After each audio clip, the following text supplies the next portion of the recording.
I count myself as very lucky because I've had the opportunity to be going out into nature and bird watching with my family and stuff since I was very young, since I was a baby, in fact. And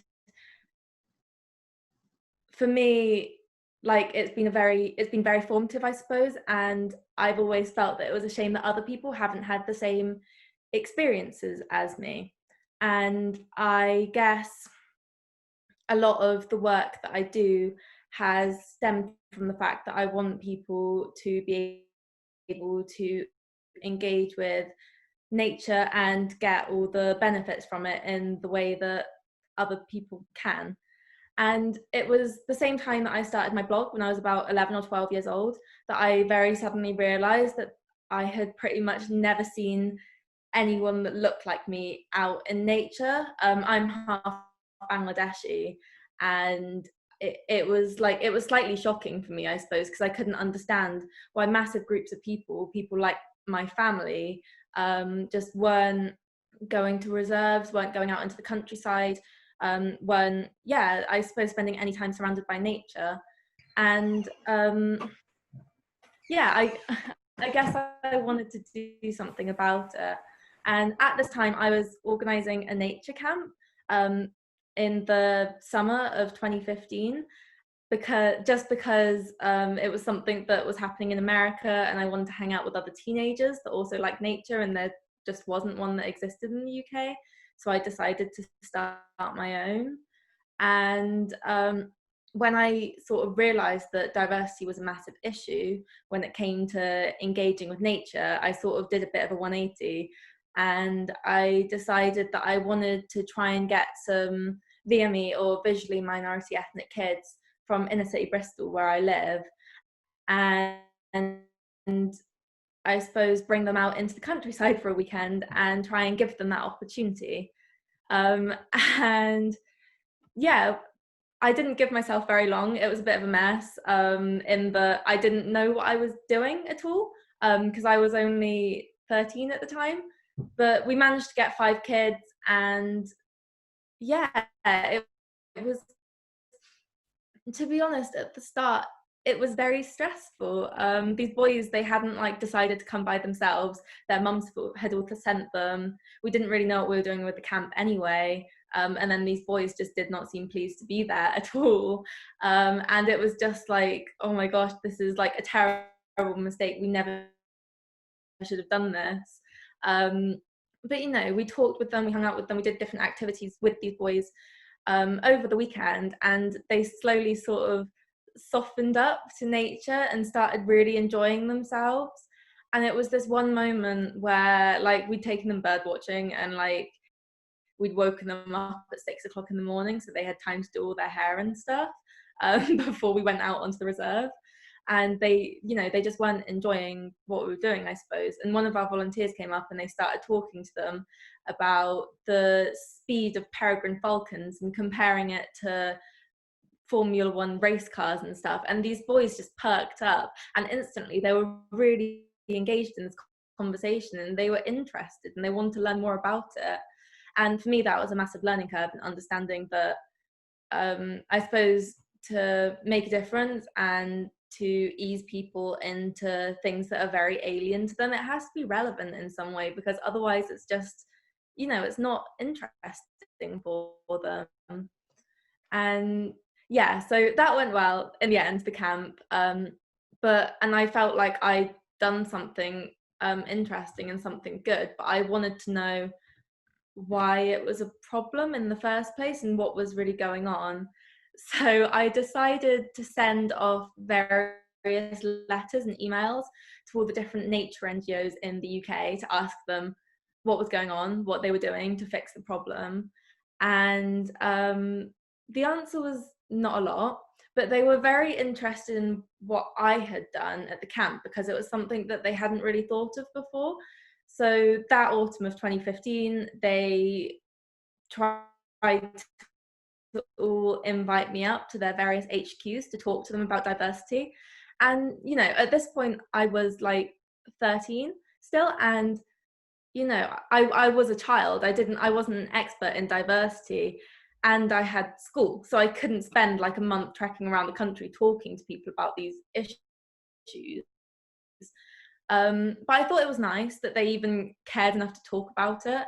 So I decided that I wanted to bring them all together in one room for efficiency reasons, and then bring in people who actually knew what they were talking about, like race experts essentially, so that they could tell them what they were doing wrong. And yeah, my parents sort of sat me down and told me that that's called a conference. So I decided that I would have a conference in the summer of 2016. And it was called Race Equality in Nature. And it was actually a lot more successful than we expected it to be. About 90 people turned up in the end. And like everyone learned a lot, basically.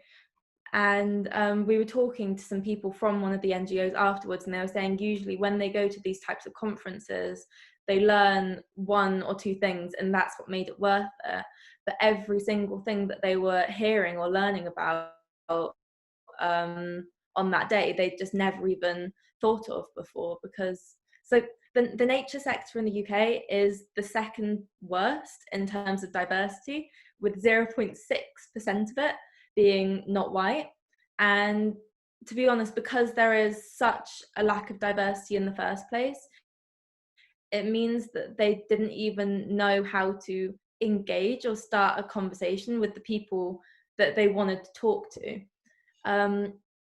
So one of the main things we did was just sit down and figure out what some of the barriers were that were stopping people from going out and engaging with nature. And it's very complicated problem. So there was a massive range of issues, but it was like from quite simple things that they'd never thought about before, like the fact that a lot of these communities have a very cultural fear of dogs and wouldn't want to go out into spaces where they thought there might be dogs, or the fact that a lot of the elders in these communities don't have clothes that are actually suitable for going out in British weather. Like I know a lot of my nannies and nanas still wear Bangladeshi clothes and just crank the heating up to like 30 degrees in their house. But you know, there were also a lot of very complicated issues as well, like some of them that I've listed here, like the fact that a lot of these people just felt like the countryside wasn't for them. It was very white, it was very elitist, and that they would not be welcome. And so we also tried to sit down and come up with some solutions. And it wasn't one size fits all at all. And it didn't really cover everything, but it was a start.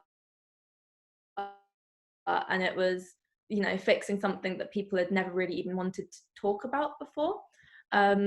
But yeah, I've got a list of some of them here. And one of the things we came up with was nature by stealth, which is, like I was talking about before, getting people to do activities that they enjoy, like for example, photography, but it just happens to be out in nature.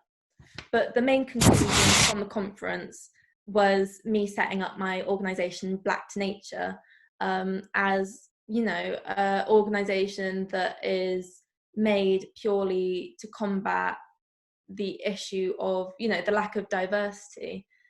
And so what we do is we tackle the diversity issue, and we also do the grassroots camp side of things. So we've now done 9 camps over the years, and yeah, it's been a massive learning curve. And like I said, we didn't really know what we were doing, and we've had to sort it out, and they've become very organized, and yeah, just very successful, I suppose.